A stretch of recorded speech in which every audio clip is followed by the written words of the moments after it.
إن هذا القرآن يهدي للتي هي أقوم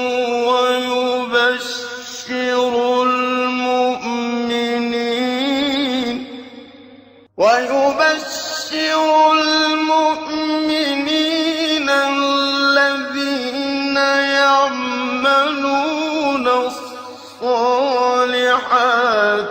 أن لهم أجرا كبيرا.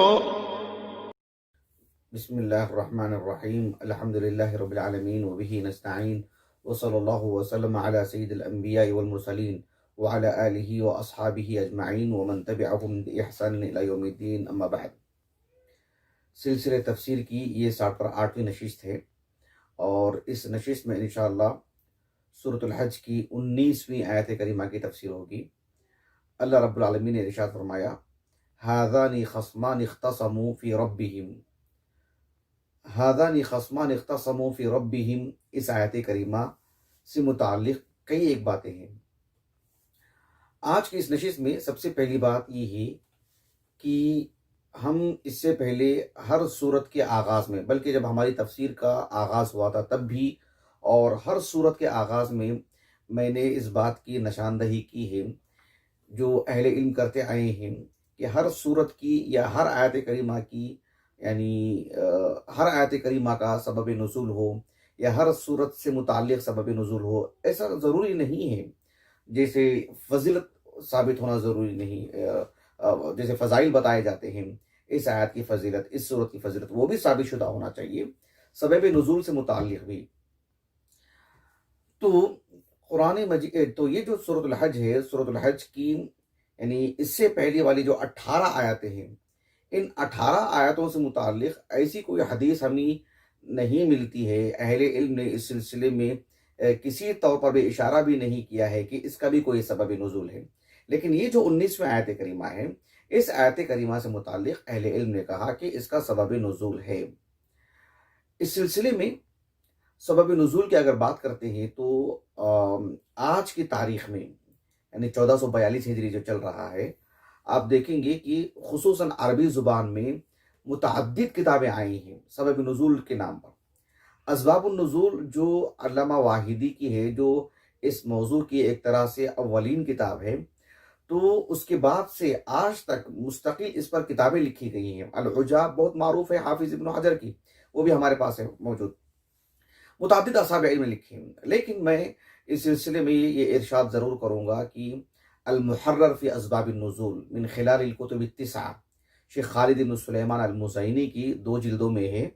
اور الصحیح المسند من اسباب النزول یہ شیخ مقبل ابن ہادی الوادعی کی ہے رحمہ اللہ۔ یہ دونوں کتابیں سامنے ہونی چاہیے۔ شیخ مقبل رحمہ اللہ کی کتاب، اس کا اپنا فائدہ بالکل جدا ہے، اور المحرر جس کا میں نے حوالہ دیا ہے، اس کا اپنا یعنی فائدہ الگ ہے۔ البتہ ان 2 اصحاب علم نے صحت کا خوب لحاظ رکھا ہے، اس لحاظ سے بڑی مفید کتاب ہے دیگر فوائد کے ساتھ ساتھ۔ تو اس اعتبار سے یہ جو آیت کریمہ ہے، اس کے سبب نزول سے متعلق ہمیں کچھ باتیں ملتی ہیں۔ اس سلسلے میں دیکھیے کہ قاضی ابن عطیہ رحمہ اللہ نے اس آیت کریمہ کے آغاز ہی میں کہا کہ اختلف الناس فی المشار الیہ بقول ھذان، یعنی اہل علم کا یہ جو المشار الیہ ھذان خصمان، جو اسم الاشارہ ہے، اور پھر المشار الیہ کون ہے، کس کی طرف اشارہ کیا جا رہا ہے، اس سلسلے میں اہل علم کا اختلاف ہے کہ اس سے مراد کون ہے، تعین کس کی جائے، کون مراد ہے۔ خصمان، ایک خصم اور دوسرا خصم، کون ہے آمنے سامنے، اس سلسلے میں اہل علم کا اختلاف ہے۔ اصل کیا ہے کہ امام ابن جریر الطبری رحمہ اللہ نے تقریباً یعنی 4 اقوال آپ نے پیش کیے ہیں، 3 اقوال آپ نے پیش کیے، چوتھا جو قول ہے دیگر اصحاب علم نے بیان کیا ہے، لیکن وہ بہت ہی اہمیت کا حامل نہیں ہے، وہ اضعف الاقوال ہے اس باب کے تحت۔ لیکن جو 3 اقوال پیش کیے گئے ہیں جسے امام ابن جریر طبری رحمہ اللہ نے پیش کیا، وہ یہ کہ ایک قول تو یہ ہے کہ غزوہ بدر میں، جب غزوہ بدر کا آغاز ہوا، غزوہ بدر کا جب آغاز ہوا تو اس وقت یعنی ایک طرف مسلمانوں کی طرف سے 3 صحابہ جو ہے آئے تھے، 3 مسلمان آئے تھے، اور کفار کی طرف سے بھی 3 کفار آئے تھے، بالکل آغاز میں جہاں سے مطلب لڑائی ہوئی تھی، جہاں سے لڑائی کا آغاز ہوا تھا غزوہ بدر میں. تو وہ مراد ہیں، ہذان خصمان اختصموا فی ربہم.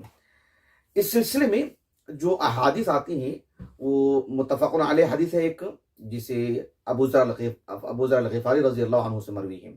امام بخاری رحمہ اللہ کی جو الجامع الصحیح ہے، اس کی کتاب التفسیر میں امام بخاری رحمہ اللہ نے سورۃ الحج کی تفسیر کرتے ہوئے باب قائم کیا کہ باب قولہ ھذان خصمان اختصموا فی ربہم. اس باب کے تحت امام بخاری رحمہ اللہ ابو ذر الغفاری رضی اللہ عنہ کا یہ قول نقل کیا ہے اپنی سند سے کہ ابو ذر الغفاری رضی اللہ عنہ قسم کھاتے تھے، یعنی یقسم قسما ان هذه الآیہ نزلت فی حمزة وصاحبی وعتبة وصاحبی یوم بارزوا فی یوم بدر. یہ الفاظ ہیں ابو ذر الغفاری کے رضی اللہ عنہ. یعنی ابو ذر الغفاری رضی اللہ عنہ قسم کھا کر کے کہتے تھے کہ یہ آیت کریمہ انہی 2 جماعتوں کے حق میں نازل ہوئی ہے جو حمزہ اور ان کے صاحبین، حمزہ بن عبد المطلب اور ان کے 2 بھتیجے، ایک علی بن ابی طالب اور دوسرے ہیں عبیدہ بن الحارث بن المطلب. یہ 3 افراد جو مہاجرین میں سے تھے، غزوہ بدر میں آغاز انہی کی طرف سے ہوا، اور کفار کی طرف سے ایک شخص تھا شیبہ بن ربیعہ اور اس کا بھائی عتبہ بن ربیعہ،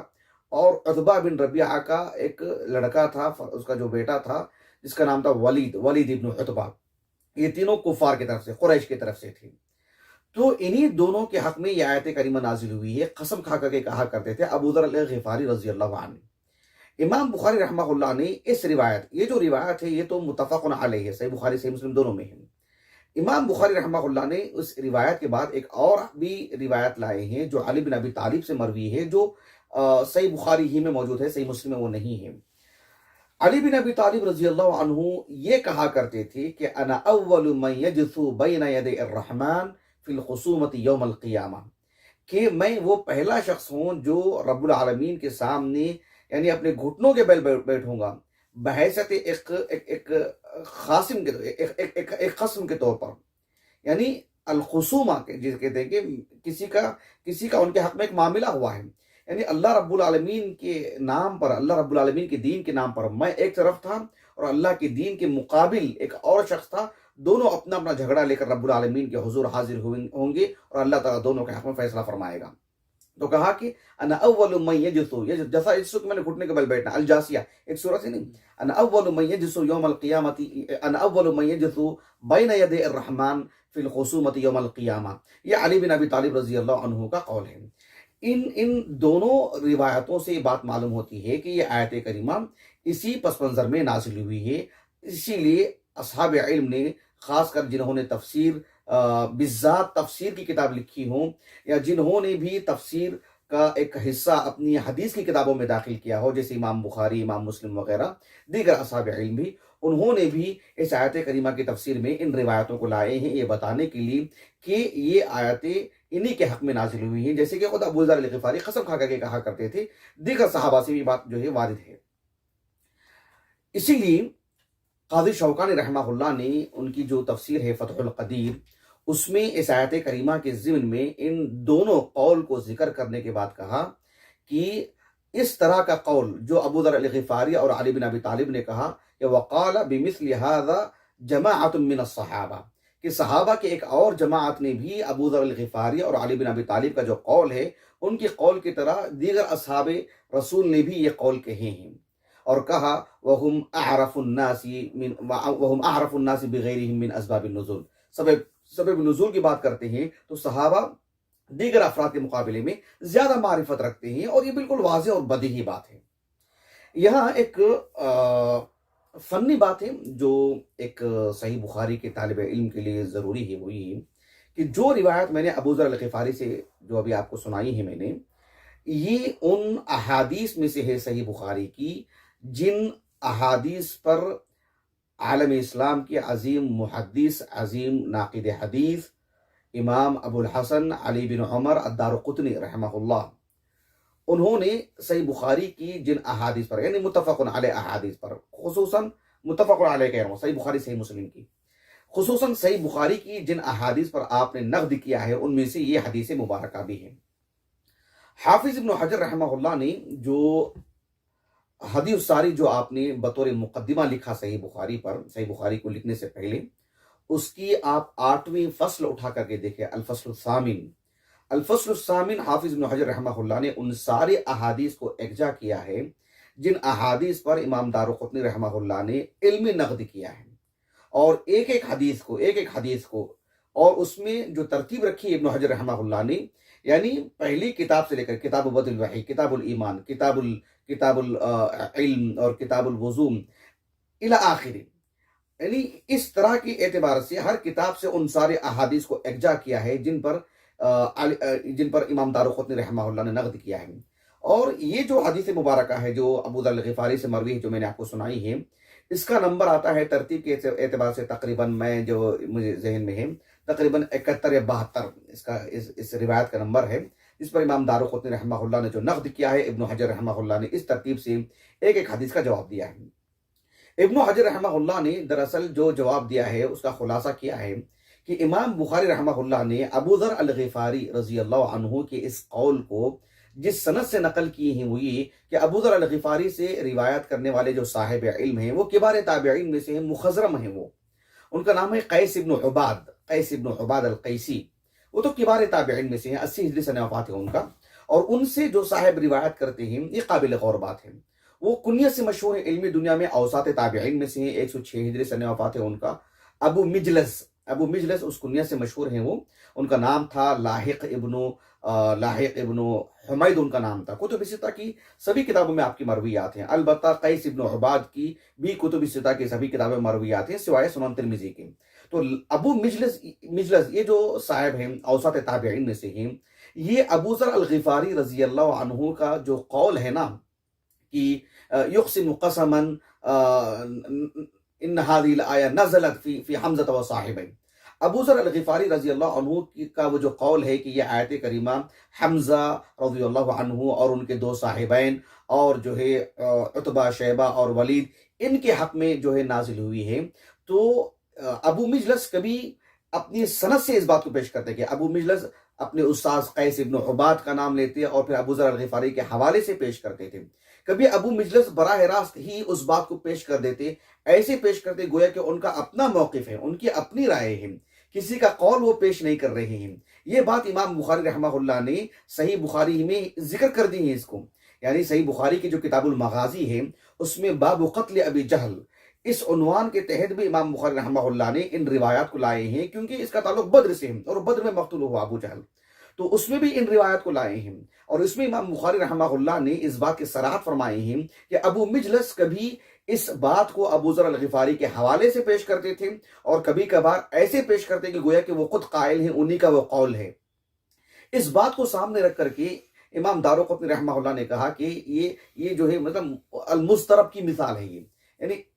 فاضطرب الحدیث، ایسے جو ہے مطلب کہا امام دارقطنی رحمہ اللہ نے۔ یہ امام دارقطنی رحمہ اللہ کا جو قول ہے، یہ جو ان کا جو نقد ہے، الالزامات و تتبع، ان کی جو کتابیں ہمارے پاس موجود ہے الحمدللہ، اس میں اس بات کو ذکر فرمائے ہیں۔ ابن حجر رحمہ اللہ نے ایک بات تو دیکھیں، بنیادی بات یہ ہے کہ امام بخاری رحمہ اللہ نے ان روایات کو لائے ہیں اور الگ الگ سند سے لائے ہیں، اور امام بخاری رحمہ اللہ یعنی علی الاطلاق امام دارقطنی اور دیگر اصحاب علم سے زیادہ قوی ہیں علل الحدیث میں۔ ایک تو یہ بات ہے، صحیح بخاری سے متعلق اگر بات کرتے ہیں تو، اور امام بخاری سے متعلق بات کرتے ہیں تو، لیکن ابن حجر رحمہ اللہ نے اس کو تھوڑا واضح کر کے جو ہے اس کا دفاع کیا اور واضح کیا اس کو کہ دراصل ابو مجلس ایک تو یہ ایک روایت نہیں ہے، یہ گویا کہ دو روایتیں ہیں، دو الگ الگ سندیں ہیں، دو جدا جدا سندیں ہیں۔ امام بخاری رحمہ اللہ نے بس اسانید کی نشاندہی کی کہ جو ہے ابو مجلس کبھی صراحتاً اپنی سند پوری بیان کر کے اس قول کو پیش کرتے ہیں، کبھی کبھار سند کو حذف کر کے بس قول کو پیش کر دیتے ہیں، اور یہ سلف میں خاص کر تابعین میں، صحابہ میں، تابعین میں، تبع تابعین میں یہ بات عام سی تھی، خاص کر اگر تابعین کی بات کرتے ہیں تو، یعنی کبھی کبھار وہ کسی کی طرف نسبت دیتے، جیسے مثال کے طور پر کوئی صاحب یہ کہتے کہ میں نے فلاں صحابی سے سنا اور انہوں نے اللہ کے رسول سے اس بات کو سنا ہے، کبھی کبھار جیسے آج کے اس دور میں اور آپ حدیث رسول کیسے سناتے ہیں کہ ہم پوری سند سناتے ہیں کیا؟ نہیں نا، ہم براہ راست کہہ دیتے ہیں کہ اللہ کے رسول نے کہا ہے صلی اللہ علیہ وسلم۔ البتہ ہم صحیح بخاری کا، صحیح مسلم کا کسی بھی حدیث کا حوالہ دے دیتے ہیں، تو یہ حدیث کا حوالہ دے دینا گویا کہ پوری سند ہم نے وہاں سے جوڑ دی ہے، ہم نے یہ مانا اس کا۔ لیکن اللہ کے رسول کا جیسے آج ہم نام لیتے ہیں، ویسے بھی تابعین میں بھی کبھی کبھار ایسا ہوتا تھا کہ اپنی سند سے وہ قول پیش کرتے، کبھی کبھار بس وہ ضرورت کی حد تک جہاں جو محفل ہوتی ہے، جہاں حسب ضرورت جو ہے وہ براہ راست قول پیش کر دیتے۔ اس سے یہ نتیجہ نہیں نکالا جائے گا کہ یہ مسترب الحدیث ہے، بلکہ یہ دو جدا جدا مجلسوں کی بات ہے۔ انہوں نے کبھی اصل کے اعتبار سے، سند کے اعتبار سے پیش کی، کبھی کبھار سند کو محذوف کر کے انہوں نے پیش کیا۔ یہ سلف میں اور خاص کر تابعین کے دور میں ایک عام سی بات تھی۔ یہی بات ابن حجر رحمہ اللہ نے دفاعاً کہا ہے، دیگر بات کہتے ہوئے بھی۔ اور امام نووی رحمہ اللہ نے بھی صحیح مسلم کی شرح میں اس حدیث کی سے متعلق گفتگو کرتے ہوئے بھی یہ بات کہی ہے کہ یہ مسترب الحدیث کی مثال نہیں ہے۔ بہرحال یہ ایک بات تھی۔ اور آپ دیکھیں شیخ مقبل ابن ہادی الوادعی رحمہ اللہ کی جو الصحیح المسند من اسباب النزول جو کتاب ہے، اس میں بھی آپ نے اس پوری بات کو ملخص کر کے پیش کیا ہے۔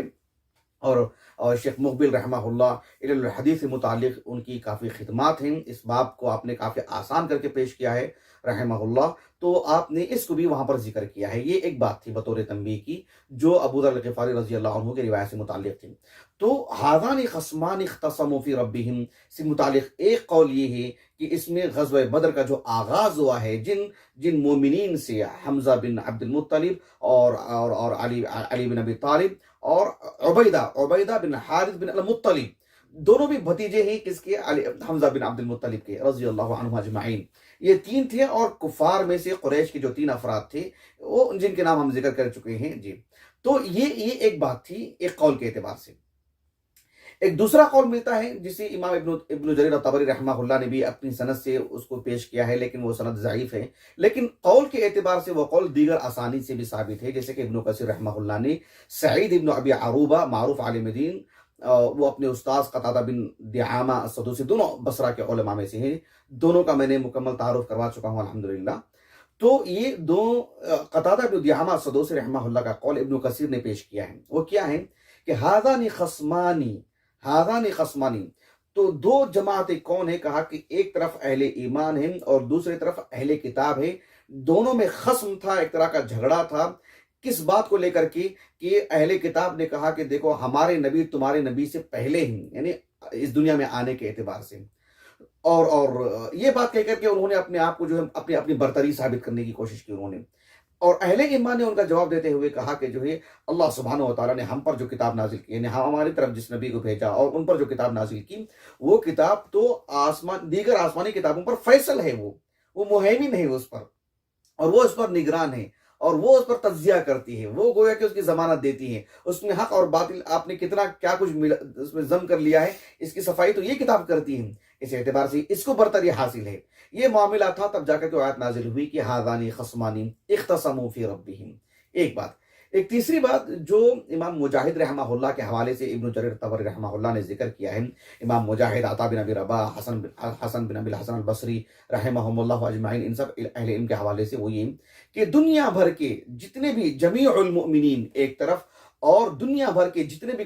جو کفار ہیں، یعنی ای ملت کانوا، وہ کسی بھی ملت سے ہوں، یعنی وہ یہودی ہوں، نصرانی ہوں، وہ صابئین ہوں، وہ مجوس ہوں، وہ عام مشرکین ہوں،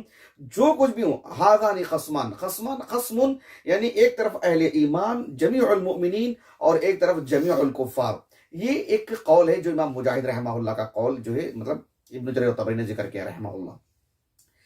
یہ ایک اقوال کے حد تک بات کی ہے۔ اب جو ہے ھذان خصمان اختصموا فی ربہم سے متعلق اب جو ہے مطلب نتیجہ کیا نکلے گا؟ ابن جریر طبری رحمہ اللہ نے کہا کہ نتیجہ یہ ہے کہ اس آیت کریمہ میں اتنی وسعت ہے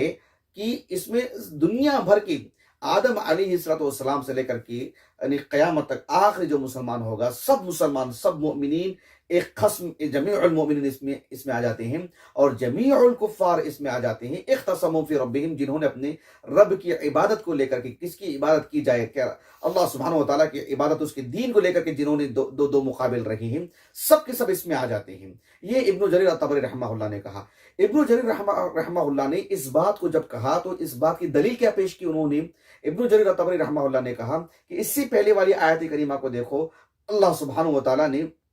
کہا کہ الم تر ان اللہ یسجد لہ من فی السماوات ومن فی الارض والشمس والقمر والنجوم والجبال والشجر والدواب. اس کے بعد کہا وکثیر من الناس وکثیر حق علیہ العذاب. تو اللہ نے دو جماعتوں کا ذکر کیا نا. وکثیر من الناس، ایک بڑی تعداد انسانوں کی ایسی ہے جو اللہ تعالیٰ کی اطاعت و فرما برداری کرتی ہے، اللہ سبحانہ و تعالیٰ کی مطیع و فرما بردار ہے، اللہ کی عبادت کرتی ہے، طوعا اللہ کے لیے سجدہ کرتی ہے. وکثیر حق علیہ العذاب، اور ایک جماعت ایسی ہے جو کافروں کی جماعت ہے جن پر اللہ کا عذاب جو ہے ثابت ہو چکا ہے. تو انہی دو جماعتوں کا ذکر ہو رہا ہے. ھذان خصمان اختصموا فی ربہم. یہ دلیل دی سیاق سے ابن جریر الطبری نے رحمہ اللہ. ابن جریر الطبری رحمہ اللہ نے ایک اشکال جو کوئی پیش کر سکتا ہے اس کو خود ہی پیش کر کے اس کا ازالہ بھی آپ نے کر دیا. وہ یہ کہ اب ابو ذر الغفاری اور علی بن ابی طالب کا جو قول ہے اس کے سلسلے میں کیا کہا جائے گا، اس کا کیا جواب ہوگا. امام ابن جریر الطبری رحمہ اللہ نے کہا کہ یقیناً اس آیت کریمہ کی وسعت میں، جیسے کہ ہم نے کہا کہ سبھی مسلمان، سبھی کفار دو قسم کے طور پر شامل ہیں. ہاں یہ اور بات ہے کہ ابو ذر الغفاری رضی اللہ عنہ نے جو قسم کھا کے جو کہا کرتے تھے، اور علی بن ابی طالب نے کہا کہ انا اول من یجلس بین یدی الرحمن. تو اس اعتبار سے یقیناً اس جو زمرہ مومنین ہیں، جمیع المومنین جب ہم کہتے ہیں، اس میں اولیت سبب نزول کے طور پر وہ ہیں، یقیناً اس میں وہ بھی شامل ہے نا، اور ان کو اولیت حاصل ہے. لیکن یہ آیت کریمہ اپنے عموم کو لیے ہوئے ہیں، سبھی مومنین کو شامل ہے. ورنہ آپ صرف وہ تین افراد سے جوڑ کے رکھ دینا پڑے گا، ایسا نہیں ہے. اس طرح کی نظائر بہت ہی قرآن مجید میں جو کسی سبب کے تحت نازل ہوتی ہے، لیکن اس میں الفاظ عموم پر دلالت کرتے ہیں، جس میں سبھی وہ صفات کے حامل لوگ آ جاتے ہیں. تو اس اعتبار سے ابن جریر الطبری رحمہ اللہ نے خلاصہ کر کے پیش کیا. حافظ ابن کثیر رحمہ اللہ نے بھی اس آیت کریمہ سے متعلق ایک سے دو اقوال، جو جتنے بھی اقوال ہیں، تینوں اقوال ذکر کرنے کے بعد امام مجاہد رحمہ اللہ کا جو قول ہے، امام مجاہد کا، حسن بصری کا، اور جو ہے یعنی کس کا میں نے کہا تھا، عطا بن ابی رباح کا، جس میں جمیع المؤمنین اور جمیع الکفار کی جو بات ہے، جس سلسلے میں ابن جریر الطبری رحمہ اللہ نے جو ہے مطلب یعنی راجح قرار دیا ہے ابن جریر الطبری رحمہ اللہ نے. ابن کثیر رحمہ اللہ نے کہا کہ یہی موقف درست ہے جو ابن جریر الطبری رحمہ اللہ نے اخذ کیا ہے. جو ابن جریر الطبری رحمہ اللہ نے جس یعنی موقف کو اختیار کیا ہے وہی موقف درست بھی ہے. ابن جریر الطبری رحمہ اللہ کی اس بات کو ذکر کرنے کے بعد ابن کثیر نے کہا رحمہ اللہ کہ وَهَذَا الْقَوْلُ يَشْمَلُ الْأَقْوَالَ كُلَّهَا. یعنی جو پہلا قول ہے کہ جو یوم بدر میں جو دو طرف تھے، اور اہل کتاب اور عام مومنین کی جو بات ہے وہ، اور تیسرا قول جس میں جو ہے مطلب دنیا بھر کے مسلمان، دنیا بھر کے کفار آ جاتے ہیں، تو ھذان خصمانی، تو اس میں اتنی شمولیت ہے کہ یہ آیت کریمہ سب کو شامل ہے. کہا کہ وَيَنْتَظِمُ فِيهِ قِصَّةَ يَوْمَ بَدْرٍ، قصہ بدر بھی اس میں جو ہے داخل ہو جاتا ہے، اور جو ہے مطلب اہل کتاب اور عام مومنین بھی کا جو آمنا سامنا ہے وہ بھی اس کے اندر ہے، سبھی مسلمانوں کا آمنا سامنا اس میں ہے، کیونکہ سب کا آمنا سامنا اللہ کے دین کی بنیاد پر ہو رہا ہے. ایک طرف اللہ کے ناصرین ہیں اور ایک طرف اللہ رب العالمین کے دین کے اعداء ہیں. تو دونوں کا آمنا سامنا ہے، چاہے آپ اس کو الفاظ بدل کر غزوہ بدر میں جو آمنا سامنا تھا اس کو آپ رکھو، یا عام اہل کتاب اور مومنین کا آمنا سامنا اس کو رکھو، یا دنیا بھر کے جتنے بھی مسلمان ہیں، جتنے بھی کفار ہیں، جو اللہ کے دین کے نام پر ان کا جو جھگڑا ہوتا ہے اس کو آپ سامنا رکھو. تو یہ آیت کریمہ سب کو اپنی لپیٹ میں لے رہی ہے. یہ ابن کثیر نے کہا رحمہ اللہ. اسی لیے قاضی ابن عطیہ نے رحمہ اللہ جب اس آیت کریمہ کی تفسیر کتاب نے کہا کہ ھذان خصمانی، حالانکہ آپ نے کہا کہ اس میں اختلاف ہے، لیکن اس سے پہلے والی جو آیت کریمہ ہے جس میں اللہ رب العالمین نے کہا کہ وَكَثِيرٌ مِّنَ النَّاسِ وَكَثِيرٌ حَقَّ عَلَيْهِ الْعَذَابُ، قاضی ابن عطیہ نے کہا کہ